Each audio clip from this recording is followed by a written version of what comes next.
México, la quemadura más frecuente es por flama en niños, en un 72%, secundaria explosiones de tanques de gas, fuegos artificiales o incendios en el hogar. El 60% de las quemaduras en pacientes pediátricos son por líquidos calientes. Este de flama, perdón, es más en adultos, perdón. En niños son más los líquidos calientes. Las lesiones por inhalación constituyen una de las lesiones también críticas que pueden acompañar a las lesiones por quemaduras, y la principal complicación y causa de muerte en pacientes pediátricos del gran quemado pues son las infecciones. La definición de quemadura es una lesión de los tejidos producida por energía térmica, transmitida por radiación, por productos químicos o por contacto eléctrico, que produce desnaturalización de las proteínas, edema y pérdida de líquido intravascular debido al aumento en la permeabilidad vascular. En cuanto a la fisiopatología, bueno, al existir una quemadura y aumento en la permeabilidad capilar, hay vasodilatación, hay extravasación, pues de todo, de proteínas, de electrolitos, de líquido. Esto genera edema y puede llevar al paciente a un choque hipovolémico. Al existir una quemadura, existe una pérdida de la barrera cutánea, que es una de las más importantes que nosotros tenemos como seres humanos. Hay evaporación de agua y también puede contribuir al choque hipovolémico. Bueno, esta se ve un poquito pixelada, pero bueno, existe daño por calor a la microvasculatura, igual incremento en la permeabilidad, edema, choque, hipoxia tisular. Eso es muy importante, ¿no? Porque todo esto puede llevar al paciente a una situación extremadamente grave. Hay que clasificar las quemaduras. Estas pueden deberse a diversos agentes. Por ejemplo, las térmicas pueden ser por calor, por líquidos calientes. A estas se les llaman quemaduras por escaldadura, por fuego directo, por gases inflamables, y también pueden existir por frío. Las eléctricas, bueno, por electricidad atmosférica, como los rayos, y la industrial, ¿no? Que es la que nosotros podemos ver en casas habitualmente. Quemaduras químicas por ácidos, por bases o por gases, y las radioactivas por energía radiante, ¿no? Las quemaduras eléctricas, esas se dependen de tres factores fundamentales. Uno es el amperaje y el voltaje, otro es la resistencia de los tejidos y otro es la duración de la exposición. Las quemaduras eléctricas son quemaduras no térmicas causadas por un agente exógeno, perdón. Y la energía eléctrica carece de energía térmica, ¿no? Eso es importante conocer ese término, pero se transforma en esta, o sea, se transforma en una energía térmica al interactuar con la materia biológica. Típicamente, estas provocan efectos tardíos y lesiones muy profundas, aunque no sean visibles. Muchas veces nosotros solamente vemos el sitio de entrada de la quemadura y el sitio de salida, y parecería que no fuera tan aparatoso, pero puede generar muchos efectos a nivel de todo el cuerpo. Las resistencias de los tejidos son variables, ¿no? Y esto tiene implicación en cuanto a cómo se va transformando la energía térmica. Entonces les puse los que son, como cuáles son más y menos, o cuáles tienen más o menos resistencia. Por ejemplo, la piel es más que el hueso, más que la grasa, más que el tendón, ¿no? Y estas quemaduras pueden generar calor por la resistencia que ofrecen estos tejidos. Y al ser el hueso el de mayor resistencia, esto puede generar más calor y más temperatura. Este tipo de quemaduras tienen tres mecanismos: un contacto directo, un arco eléctrico y la flagración, o cuando se prenden, pues, ¿no? Esta imagen que les puse aquí arriba es una imagen de cómo puede distribuirse la fuente de energía, por ejemplo, de una mano, y cómo atravesar y salir hacia la otra mano, ¿no? O entrar por un pie y subir y salir por el otro pie, y se ven las lesiones en la piel de los niños o de las personas, ¿no? También puede entrar por una mano y salir por un pie, y eso es muy variable, ¿no? Siempre nosotros buscamos dónde fue la fuente de inicio y por dónde salió esa quemadura eléctrica. En los niños, las quemaduras eléctricas más frecuentes son por los contactos que existen de la electricidad en casa, y algunos niños, por ejemplo, pueden llegar a morder los cables que están conectados pues a los contactos, y tener este tipo de quemaduras como las que les pongo en la lengua, ¿no? Otros, por ejemplo, aquí es la demostración de un punto de entrada y un punto de salida, y uno pensaría, pues no se ve tan aparatoso, pero en general puede dar tantos efectos adversos, las quemaduras eléctricas, como generar rabdomiólisis, mioglobinuria, hipercalemia, falla renal aguda, lesiones cardíacas, ¿no? Pueden hacer fibrilaciones ventriculares, paros cardíacos, y que son muy difíciles de manejar. En cuanto a las quemaduras en general, si las pudiéramos clasificar en cuanto a grados, el primer grado es cuando hay solamente destrucción de la epidermis, y el clásico es la quemadura que nosotros vemos de sol, ¿no? Una quemadura normal de sol, esa se clasifica como un grado 1. Sus características macroscópicas es que es muy eritematosa, pero no es exudativa y no tiene flictenas. A partir de que tenga flictenas se clasifica como un grado o un segundo grado, ¿sale? Y el tratamiento en general pueden remitir de forma espontánea en alrededor de 4 o 5 días, pero por ejemplo, en lugares como playas o lugares donde hace mucho calor, son consultas muy frecuentes, porque hay muchos niños que pueden llegar, sobre todo los que van a vacacionar, llegan y se asolean demasiado y entonces pueden llegar a tener este tipo de lesiones con cierto nivel de deshidratación, que eso hay que valorarlo, y pues a veces sí pueden tener cierta necesidad de algún tratamiento tópico para calmar ese calor y rubor que tienen, ¿no? Entonces, por ejemplo, para los que se vayan algún día así a trabajar en lugares de playa, por ejemplo, Rafa, que es de Mérida, sería una buena oportunidad que fuera buscando, por ejemplo, algún tipo de cremas que pudiera recetarle a sus pacientes cuando esto pasara, ¿no? Y mantenerlos bien hidratados es muy, muy importante. En el segundo grado de quemaduras, esta la clasificamos en grado superficial y grado profundo. Cuando hay una destrucción de la epidermis y de la dermis superficial en menos de un 50% se considera superficial. Cuando la dermis ya está destruida en más de un 50% se considera profunda. Y estas se caracterizan por flictenas. Habitualmente la superficial, cuando se retira la flictena, la base es roja, brillante y exudativa, muy importante. Pero en la que es profunda, cuando al retirar la base de la flictena se convierte en blanca. Por ejemplo, esta que tenemos del lado izquierdo, pues aparentemente es superficial, pero hay que retirar esta parte de las flictenas. Esta también parece superficial, aunque puede ser que esta zona que se ve un poquito más blanquecina pueda ser más profunda. Aunque nosotros veamos un grado 2, no necesariamente tiene que ser una sola lesión estricta, ¿eh? Puede tener superficiales y profundas de segundo grado, ¿eh? Por ejemplo, acá, no sé si notan que la base de la flictena, una parte está eritematosa y otra parte está más blanca, lo mismo que acá. Entonces, estas zonas son más profundas, se consideraría como un segundo grado profundo. Y las de tercer grado, donde hay una destrucción, perdónenme, las de segundo grado duelen muchísimo, porque justamente es donde se abarcan como todos los nervios y entonces los niños se ponen muy mal. Las quemaduras solares también pueden dar quemaduras de segundo grado, pero habitualmente son superficiales, pero sí lo pueden dar. De tercer grado, la destrucción es total del espesor de la piel y de las ondas profundas. Y las características macroscópicas es que se ve una zona negruzca con vasos sanguíneos trombosados, ¿no? Entonces aquí vemos a un niño que prácticamente tiene el 100% de quemadura, ¿no? Aquí en la parte, hay unas partes que vemos con quemaduras superficiales, unas partes que ya se ven, perdón, de segundo grado superficiales y otras más profundas, ¿no? Y esta también totalmente de tercer grado, esta también, ¿no? Aunque tiene zonas que tienen como segundo grado. Aquí esta parte es totalmente tercer grado, todo esto de aquí, pero seguramente las partes más periféricas podrían tener un segundo grado profundo. Existen clasificaciones para que nosotros podamos determinar el grado o la superficie corporal quemada de los pacientes.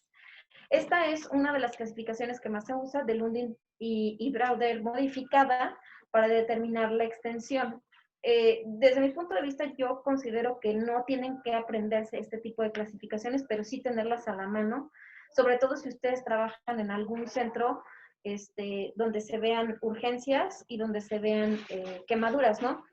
En la Ciudad de México existen algunos centros especializados en quemaduras.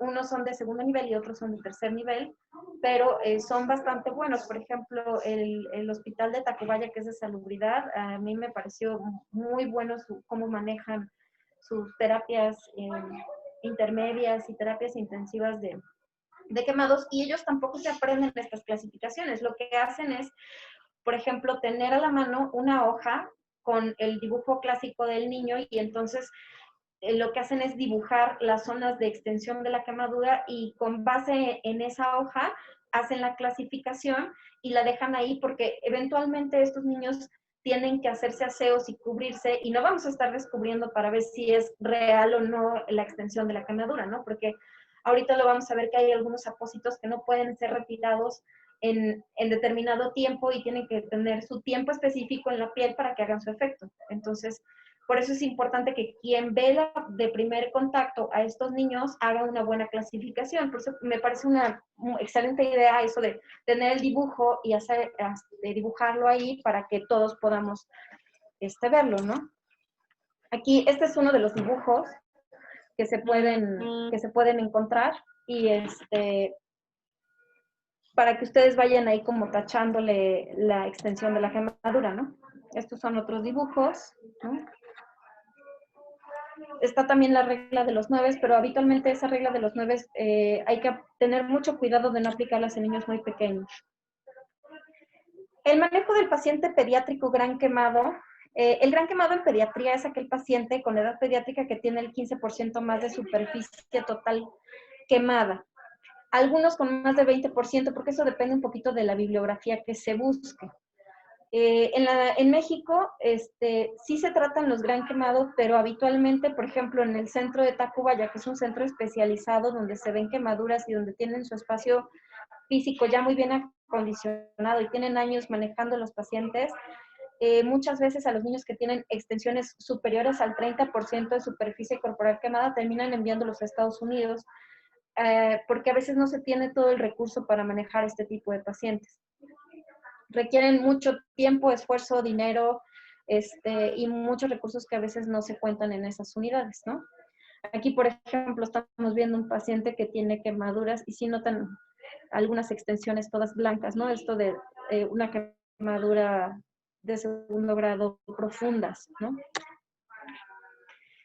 En cuanto a la fase de atención del paciente quemado, se debe de dividir en una fase de evolución inicial y reanimación, que eso abarca las primeras 72 horas, porque es donde nosotros vamos a hacer la restitución hídrica aguda con valoraciones continuas, pero se hace la restitución hídrica más importante. Aquí el cambio importante fisiológico es que empieza a haber una fuga capilar masiva. A partir de entre el primer día y los 7 días, hay un estado hiperdinamico e hipercatabólico donde los pacientes corren riesgo de infección. Y bueno, aquí se puede ya hacer la graduación exacta de la profundidad, se hacen remociones, se ponen coberturas y se continúa con la restitución hídrica, ¿no? El cierre definitivo puede llevar varias semanas. Es un estado catabólico, puede haber sepsis, pero no necesariamente asociada a la quemadura. Posteriormente viene pues la parte de la rehabilitación y la reconstrucción, que también es muy importante, ¿no? En el tratamiento inicial hay que evaluar primero qué tipo de paciente es, porque no es lo mismo un paciente que se le cayó, por ejemplo, la olla de frijoles o, no sé, que la agarró de la estufa y se le cayó la olla de frijoles. ¿Qué pasó? No. Y es muy diferente, por ejemplo, el niño que estaba, no sé, en su casa y explotó el tanque de gas, y entonces puede salir expulsado cierta cantidad de metros y entonces considerarse un paciente politraumatizado. Ese paciente politraumatizado también se maneja diferente, porque hay que manejar la parte de la quemadura más aparte la parte del politrauma. Entonces eso complica mucho más la situación del paciente. Se hacen evaluaciones primarias y secundarias. En el hospital, por ejemplo, nosotros, si ustedes han notado, no somos un centro de referencia de quemaduras ni de quemados. pero sí hemos recibido pacientes quemados, pero los pacientes que recibimos quemados nosotros son pacientes que se complican por otras circunstancias a otros órganos o pacientes que sufrieron secciones de vaso o de hígado y que ameritan tratamientos muy particulares y que no necesariamente sea exclusivamente por la quemadura. Son el tipo de pacientes que llegamos a aceptar ahí en la terapia. No sé si se acuerdan que hubo una explosión hace como, híjole, en Ecatepec o por ahí, hace 1 o 2 años, y nosotros recibimos como 3 niños, pero eran niños que habían tenido lesiones pancreáticas, hepáticas y de vaso. En cuanto a la evaluación primaria, la reina siempre es el ABC. Eso jamás lo tienen que olvidar, independientemente del tipo de paciente con el que se enfrenten, el ABC es fundamental. La vía aérea, mantener la ventilación, vigilar la circulación, ver que no haya déficits neurológicos y exponer al paciente pues para ver qué le está pasando, si no tiene lesiones agregadas, fracturas o alguna otra situación, ¿no? Esto ya lo vimos en la clase pasada, entonces ya no me voy a detener aquí. En la evaluación secundaria, hacer una historia clínica completa, el examen físico completo, evaluaciones de signos vitales, si ameritan tomografías, radiografías, resonancias, laboratorios para poder dar un tratamiento específico. El manejo inicial de la quemadura siempre tiene que ver con la hipovolemia justamente por la fuga capilar que tienen estos pacientes y esto se hace con reanimación hídrica. Entonces, se tiene que iniciar lo más rápido posible. Al principio, en las primeras 24 horas, se utiliza Bringer lactato, o en este caso aquí nosotros utilizamos Hartmann, solución Hartmann.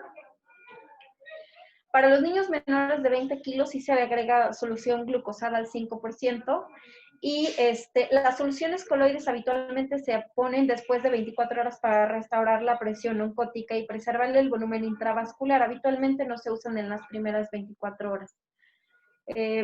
Los requerimientos hídricos pueden calcularse por diferentes fórmulas, ¿no? Parkland y Galveston son las más conocidas y, bueno, tienen sus peculiaridades, ¿no? También depende de cada centro el tipo de requerimientos que calculen o cómo calculen los requerimientos iniciales para la reanimación de los niños, ¿no?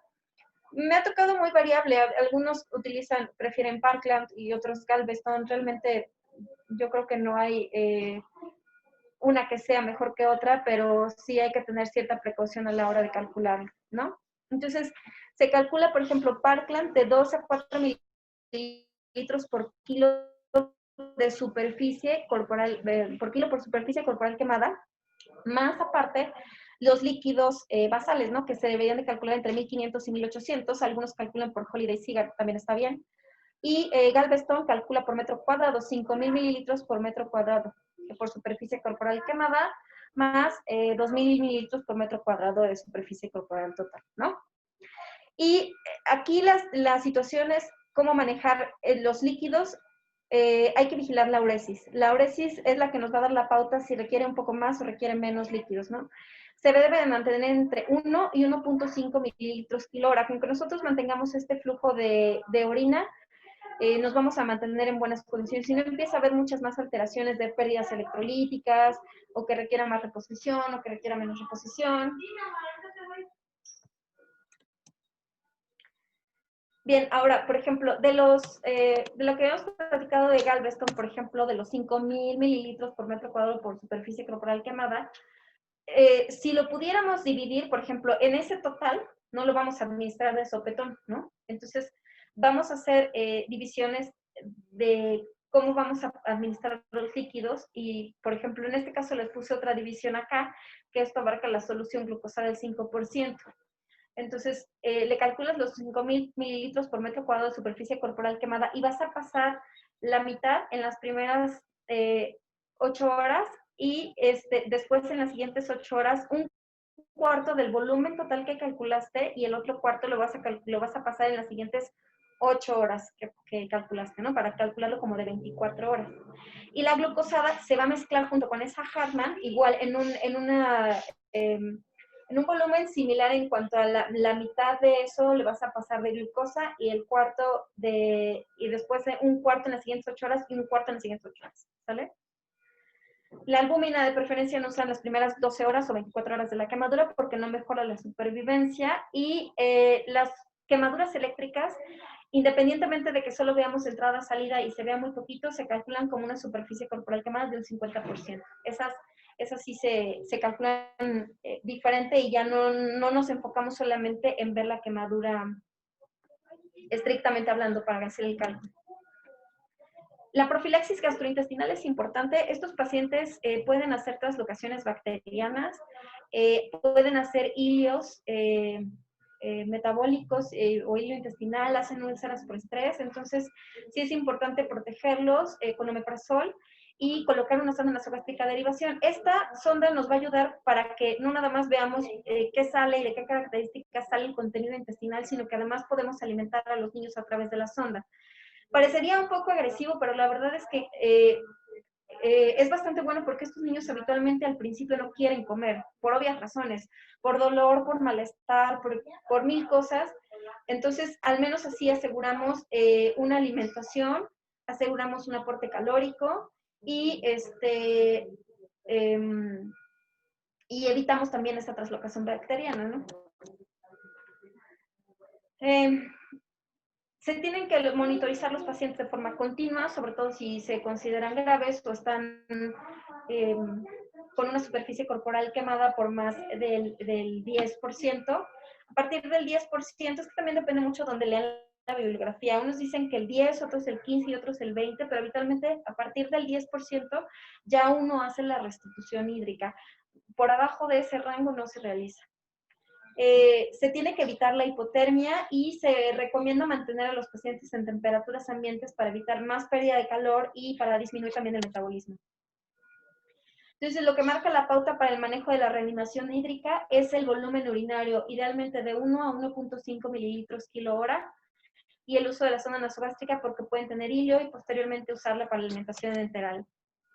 En cuanto al manejo del dolor, lo recomendado es utilizar morfina, que se puede utilizar en bolos o en infusión continua. Habitualmente se utilizan en bolos.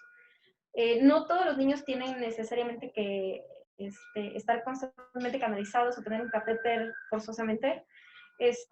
También se pueden utilizar otros narcóticos como el fentanilo o la buprenorfina. De preferencia, yo sí, de forma particular, prefiero el fentanil porque es mucho más potente que la buprenorfina, por ejemplo. Entonces, les da una excelente analgesia. Pero lo mejor, no nada más el fentanil, sino hacerla combinada con un AINES, por ejemplo, paracetamol, funciona súper bien, ¿no? Pero pueden utilizar cualquier otro AINES si gustan.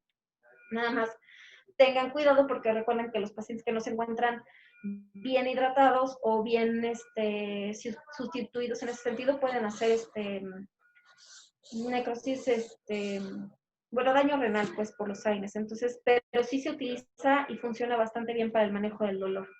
Aquí, por ejemplo, lo que están viendo es un niño que tiene quemaduras. No sé si me gustaría que se fijaran en las zonas quemadas, porque hay unas zonas que se esa más eritematosas. Esto probablemente es una quemadura más superficial que estas que se ven acá, que se ven más blancas. O esta está padrísima de aquí.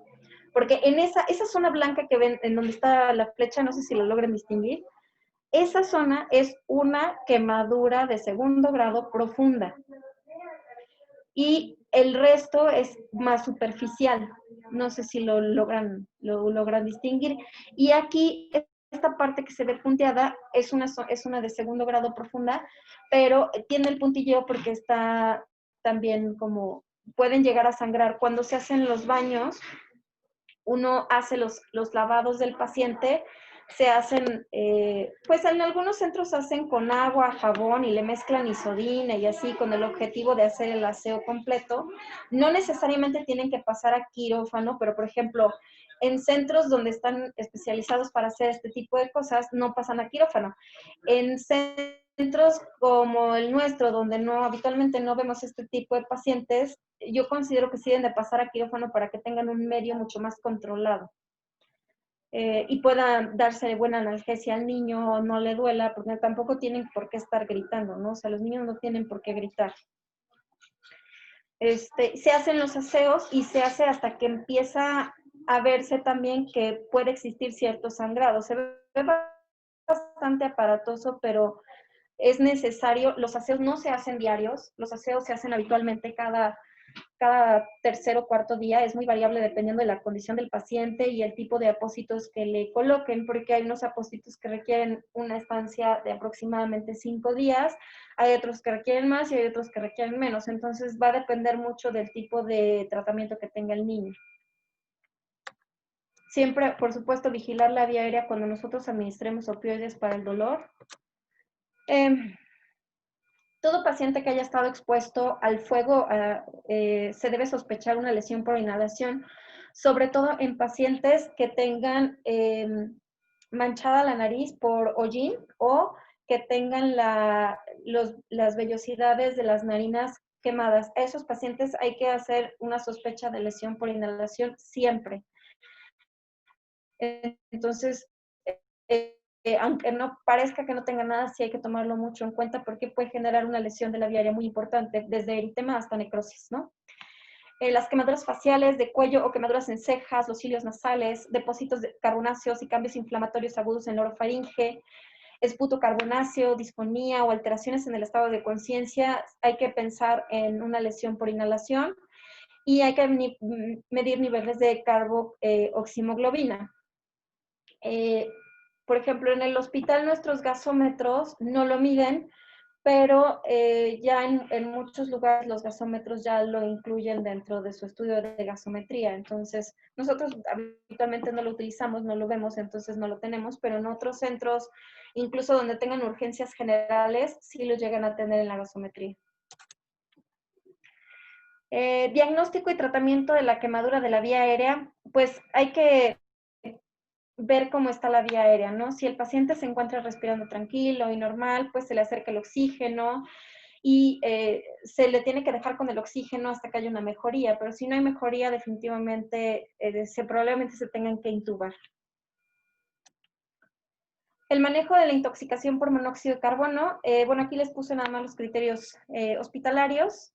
Son trastornos de la conciencia, alteraciones neurológicas que no mejoran con la oxigenoterapia al 100%, déficit neurológico significativo, ataxia, convulsiones, neuropatía o visión borrosa, evidencia clínica o electrocardiográfica de isquemia o arritmia cardíaca, cirrosis metabólica, rabdomiólisis, una radiografía de tórax patológica, pacientes embarazadas o tentativas de suicidio. Criterios para manejo de oxígeno hiperbárico, en intoxicación por monóxido de carbono.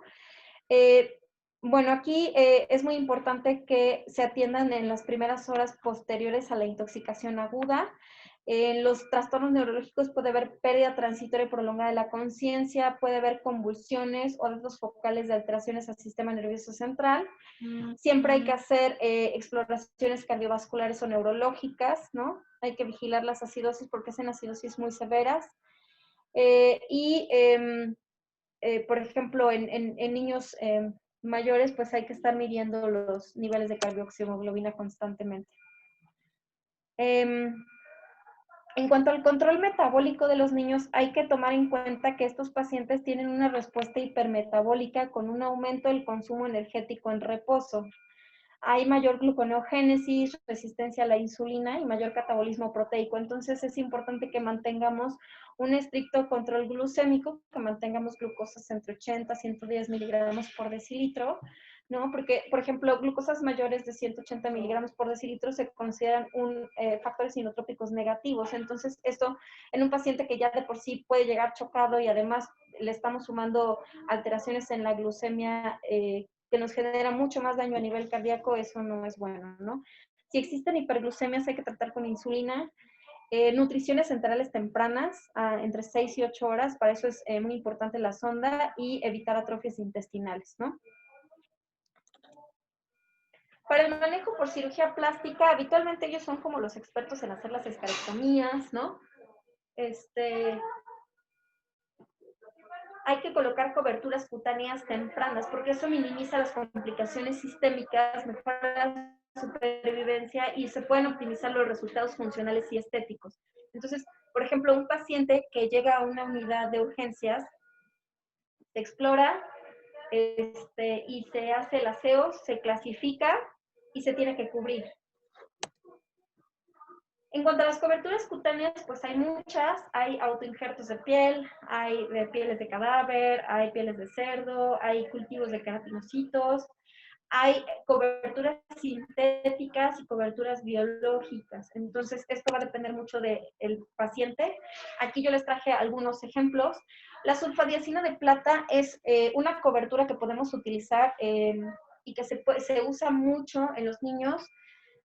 También, nada más hay que tener ciertas precauciones. Uno, la sulfadecina de plata, esa se hace como fórmula magistral, ¿eh? No la venden en cualquier lado porque habitualmente en unas quemaduras extensas necesitas una gran cantidad porque hay que ponerle un plastrón grueso. La sulfadecina de plata no se puede poner en la cara porque mancha la cara. Sigue siendo útil, pero puede retrasar en cierta medida la cicatrización, pero son unas por otras, ¿no? Tú cubres y le pones la sulfadecina de plata y lo que buscas es que también no se infecte, pero va a tardar un poco más en cicatrizar. Entonces se pone la sulfadecina de plata, se pueden poner gasas estériles o gasas vaselinadas o con petrolato y se venda, se hace un vendaje y se deja cubierto hasta que se vuelva a hacer la siguiente revisión.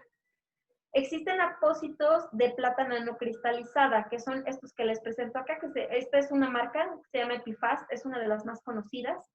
Así se ve y se coloca sobre la piel del paciente, pero ya que está limpio. Esta cobertura o esta cubierta debe de permanecer por 3 a 5 días, tienen amplios espectros y reduce la inflamación y promueve la epitelización. Tienen factores de crecimiento e incluso se pueden poner sobre autoinjertos bastante bien, pero no sustituye los injertos. Cuando un paciente necesita injerto, es el injerto y aparte las otras coberturas. Oasis es otro tipo de cobertura o de apósito, es un apósito biológico de matriz extracelular de cerdo y da soporte para el acomodo de las células. Es muy utilizado en la cara porque genera más fenómeno de reepitelización. Ahora, por ejemplo, en las quemaduras de la cara es muy importante, por ejemplo, no sé si alguna vez han visto alguna persona quemada de la cara, pero una vez que logra cicatrizar toda la cara, obviamente va a quedar con lesiones y con marcas por cicatrización. Esos pacientes tienen que tener como un tipo faja, pero para la cara durante un largo tiempo. Aloderm es otro tipo de cobertura, está hecha de dermis humana procesada, tiene una matriz no antigénica, provee como de un andamio para una nueva dermis. Entonces es muy importante porque le va a ayudar a la dermis a irse construyendo ahí y la ventaja es que tienen el corto tiempo que requiere para la remodelación. Obviamente, este tipo de coberturas no son nada baratas, la verdad desconozco los costos, entonces es importante siempre conocerlas, saber que existen, pero no son nada baratas, ¿eh? BioBrane o BioBrain, o no sé cómo se llame, es una membrana sintética compuesta de silastic y una superficie compuesta por conduitin sulfato. Es parecida a la piel de cerdo y se elimina el cambio de vendaje, porque esta la puedes dejar como un tiempo bastante prolongado, ¿no? Entonces, muchas de estas, esta por ejemplo, hay que humedecerla antes de colocarla. Algunas cambian de color cuando las colocas, porque se humedecen y cambian la coloración.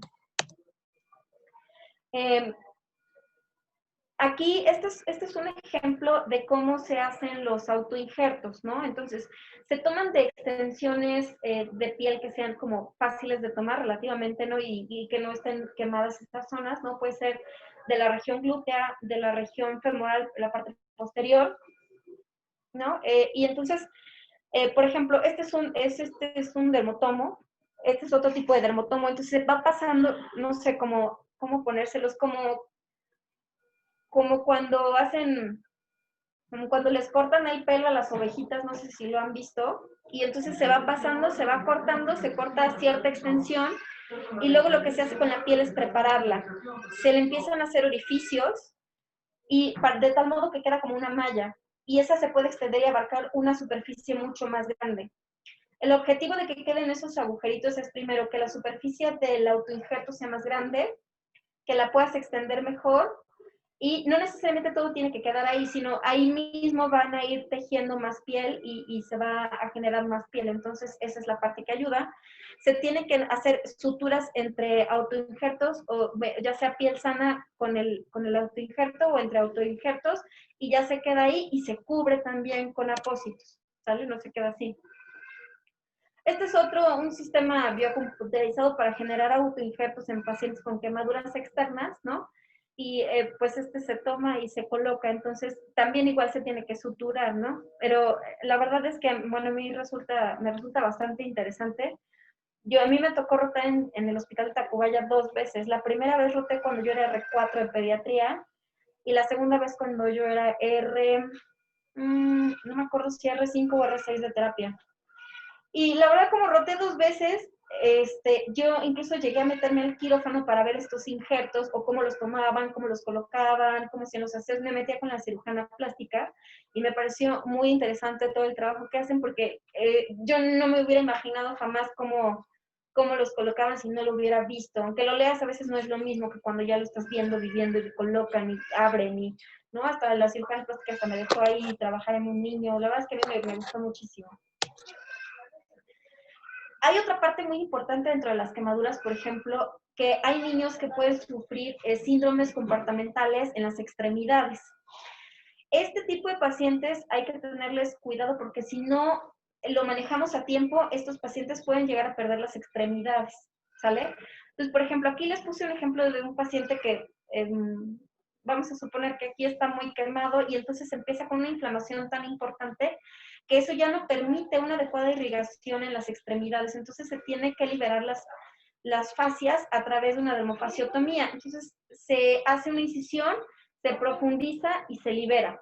Y ustedes empiezan a ver cómo hay liberación de líquido, de proteínas, de líquido seroso, y posteriormente cuando mejoran sus condiciones, cuando ya no se encuentra el tejido tan inflamado, esta inflamación también disminuye. Estos pacientes cuando se hacen dermofasciotomías, estas se pueden hacer en urgencias sin problema, pero después de esto, se lavan y se cubren igual, se ponen coberturas. Criterios de ingreso a terapias intensivas: niños menores de 10 años con una superficie corporal total quemada mayor al 15% o mayores de 10 años con más del 20% de superficie corporal total quemada. Cualquier edad o espesor total mayor al 10% de superficie corporal total quemada. Sospecha o evidencia de lesión por inhalación, lesión por corriente eléctrica, porque les repito, hay que vigilar muy de cerca la interacción corazón-riñón. Quemaduras asociadas a politrauma y menores de 1 año con quemaduras mayores al 10% de una superficie corporal total de extensión. Y igual se vigila toda la parte neurológica, respiratoria, o sea, todo como lo ven ustedes en cualquier otro lugar en terapia intensiva, se ven los pacientes de forma integral, de cabeza a pies, neurológico, respiratorio, hemodinámico, gastrointestinal, renal, metabólico. Y se hace de forma integral todo el manejo. ¿Estos pacientes pueden llegar a requerir aminas? Sí. Pueden hacer fallas cardíacas muy importantes y refractarias a tratamiento. Criterios de envío a centros especializados de quemados: quemaduras superiores al 30% en edades extremas, lesiones especiales, genitales, ojos, manos y oídos, porque ellos ya pues tienen cuidados muy particulares, ¿no? Por ejemplo, los niños sí es muy frecuente que se lleguen a quemar los genitales cuando, por el motivo que ustedes gusten, van a consumir algún líquido, sopa caliente, y se la vacían hacia las piernas, ¿no? Entonces sí puede ser muy frecuente que se lesionen los genitales. Lesiones por inhalación y quemaduras de tercer grado con más de 5% de superficie corporal quemada. Estos pacientes, como les digo, pueden hacer, no nada más hacen el choque hipovolémico por la pérdida de líquidos, hacen alteraciones a todos los niveles y pueden hacer falla orgánica múltiple y realmente pasarlo muy mal y llegar a fallecer, ¿no? Entonces, es importante que los detectemos a tiempo y los manejemos a tiempo. En cuanto al uso de antibióticos, no se usan en todos los pacientes. Sí se utilizan cuando se llega a manipular la quemadura, pero no cuando se hace el aseo. La manipulación de la quemadura, más bien me refiero a hacer dermofasciotomías, antes, durante y después de la escisión, pero porque se aplica tópico, más bien, o sea, a eso se refiere, porque, por ejemplo, la sulfadiazina se consideraría como un agente que es un antiséptico, pero les repito, tiene sus pros y sus contras. Tú estás evitando que se infecte la lesión, pero por otro lado no cicatriza de la misma manera. El paciente con más de 24 horas de quemadura sin un tratamiento adecuado tiene que recibir antibióticos y sus criterios de, para, por ejemplo, criterios para considerar sepsis en el paciente quemado o choque séptico en el paciente quemado son un poquito diferentes a los criterios que habitualmente conocen, ¿eh? Eso sí hay que tenerlos como pensarlos aparte. Las quemaduras por agentes químicos habitualmente ocurren en casa. El contacto con agentes ácidos o álcalis es irreversible. Una vez que existe el contacto ya no se puede revertir. Todos producen daño tisular y la severidad depende de la sustancia, de su concentración, de la cantidad que se expuso, de la duración de la exposición, de la resistencia de los tejidos a la penetración.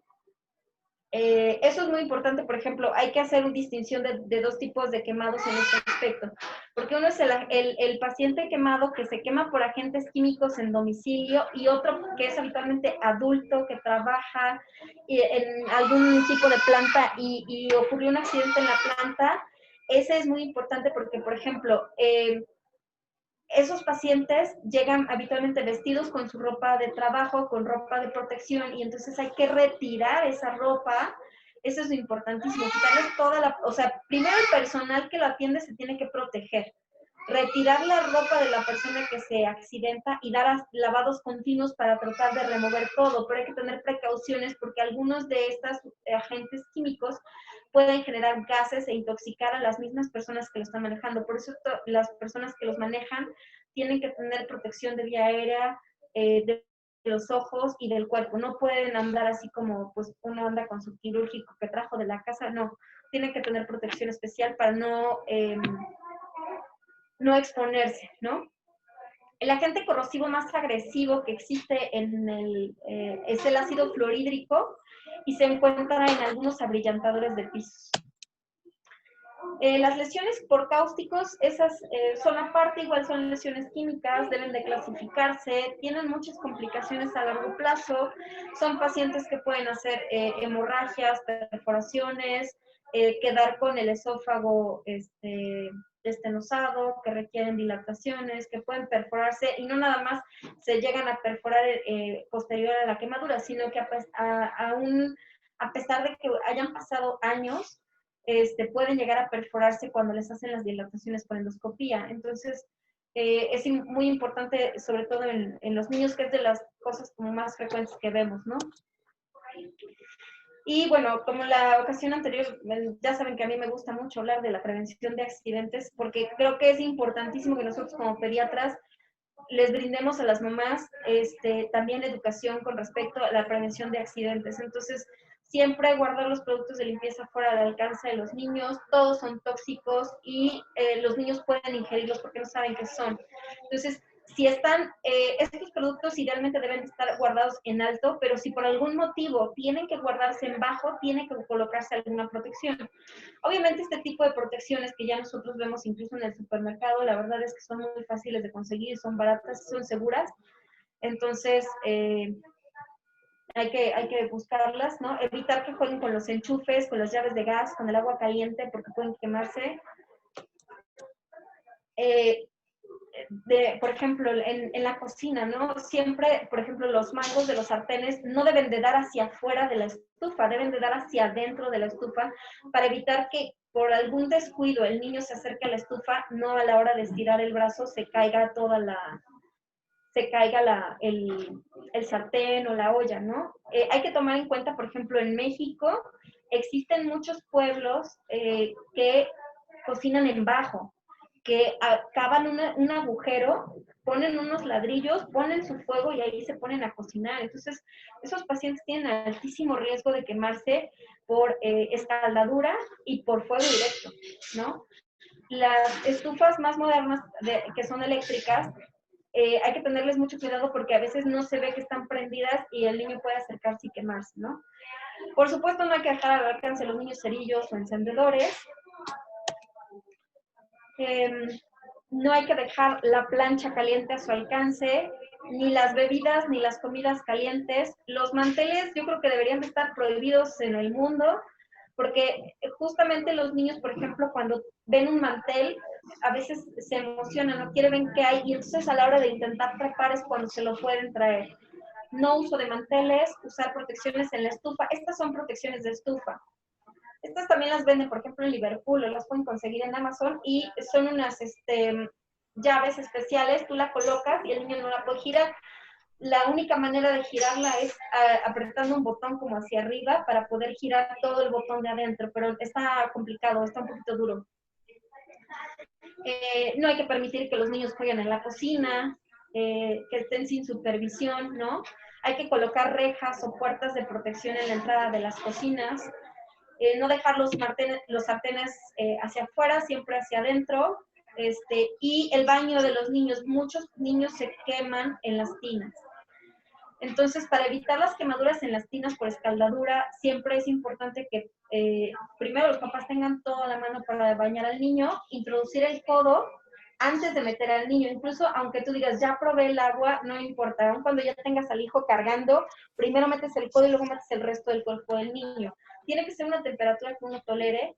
Y si uno está muy acostumbrado como a bañarse con agua muy caliente, hay que pensar que los niños deben de bañarse con aguas tibias frías, no tibias calientes, ¿sale?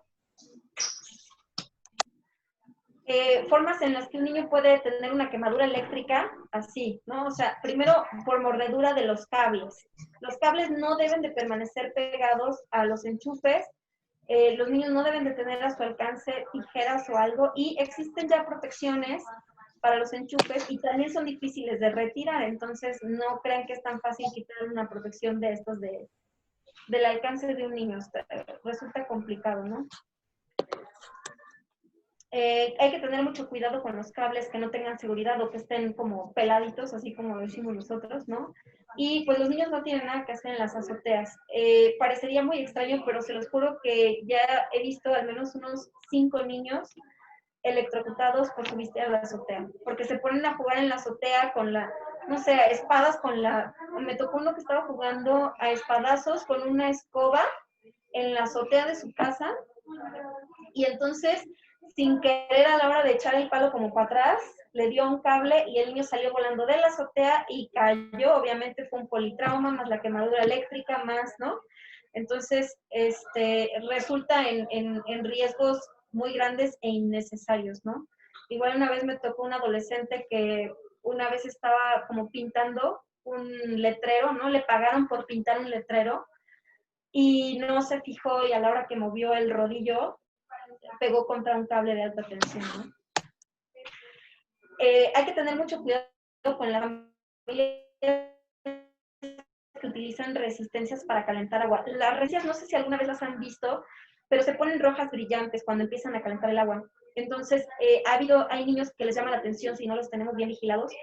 Entonces, cuando un niño agarra la resistencia de la cubeta de agua, la resistencia explota.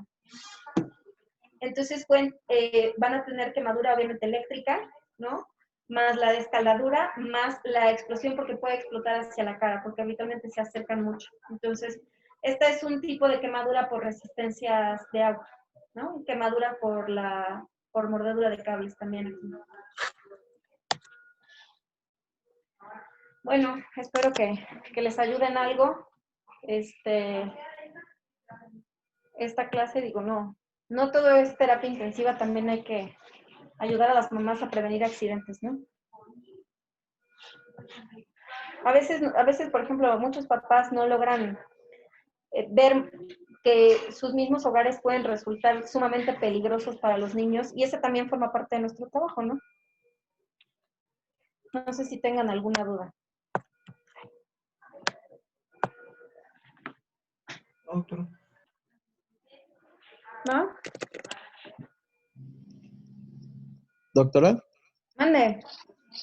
Yo me llamo César. Además de la lesión renal que puede existir por un AINE en el manejo de los pacientes, también la misma quemadura, dependiendo de la extensión, puede dar una lesión renal. Uh-huh. En ese caso, con el cálculo por Galveston o por Parkland es suficiente para evitar la progresión de la misma, o se toman otras medidas? Pueden también requerir sustitución renal, ¿eh? O sea, lo que buscas primero con o con los esquemas de restitución hídrica es sustituir la pérdida de líquidos, la que ves y la que no ves, porque hay una parte que se fuga y que tú no estás viendo, pero está extravascular, entonces ese líquido no te sirve. La mayoría de niños, por ejemplo, las quemaduras por escaldadura y algunas quemaduras por fuego directo, habitualmente no te deberían de dar una lesión intrínseca per se del riñón, y te debería, o sea, lo que te da es una lesión aguda prerrenal, ¿no?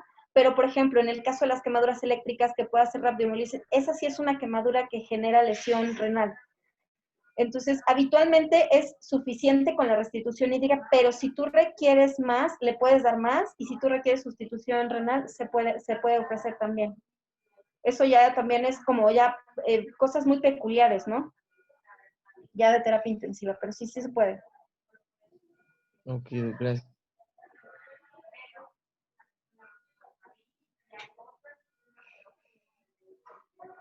Ahora, por ejemplo, ustedes que se van a ir el próximo año a su servicio social, probablemente les toque algún caso o dos casos de quemaduras, ¿no? Que ameriten aseos y que ameriten, a lo mejor incluso derivación a un centro especializado. O sea, habitualmente cuando estamos ahí en el servicio social no tenemos como tantos recursos, pero yo sí les sugeriría que si les llegan a tener un caso así, también se acerquen con los otros especialistas troncales que están con ustedes, ¿no? Que les pueden ayudar, por ejemplo, con los anestesiólogos para que les ayuden con la sedación, con la analgesia, ¿no? Estos niños sí se les puede dar, por ejemplo, alguna sedación. A mí me gusta muchísimo la ketamina, es como la que más me gusta utilizar para que tú mantengas una sedación y no deprimas tanto el sistema respiratorio. Y entonces yo sí utilizo ketamina, fentanil. Si de plano están muy combativos, porque a veces con la ketamina se pueden poner, pueden hacer un efecto contrario, puedes ponerle un poquito de midazolam, pero poquito, o sea, calculado a 50 o 100 microgramos por kilo por dosis, ¿no? Y solamente administrar por bolos. Por ejemplo, la buprenorfina se puede poner subcutánea, ¿no? O puedes poner intramuscular, no necesariamente a veces tienes que canalizar al paciente. Yo sí prefiero canalizar al paciente cuando vas a hacer un aseo porque a veces puede requerir mucho más sedación y mucha más analgesia, porque si no, no te aguantan los niños, ¿eh? Bueno, ni un adulto, yo creo tampoco.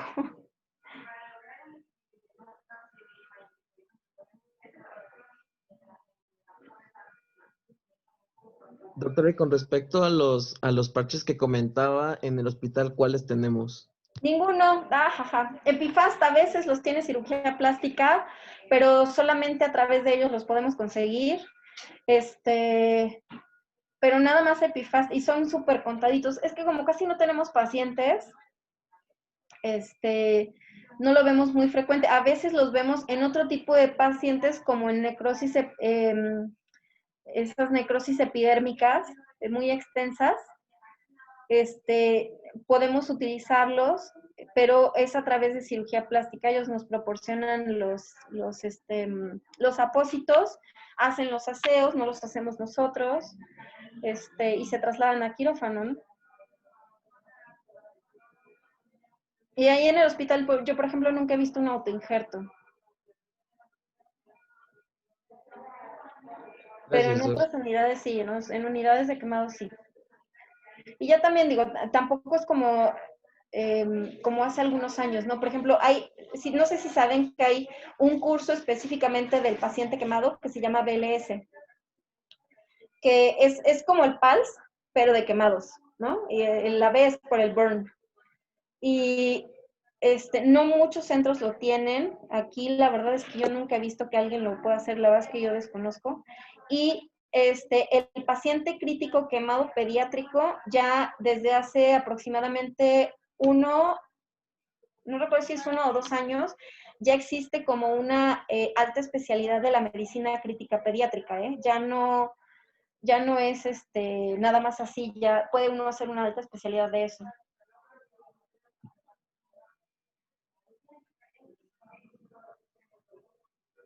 Gracias, Doc.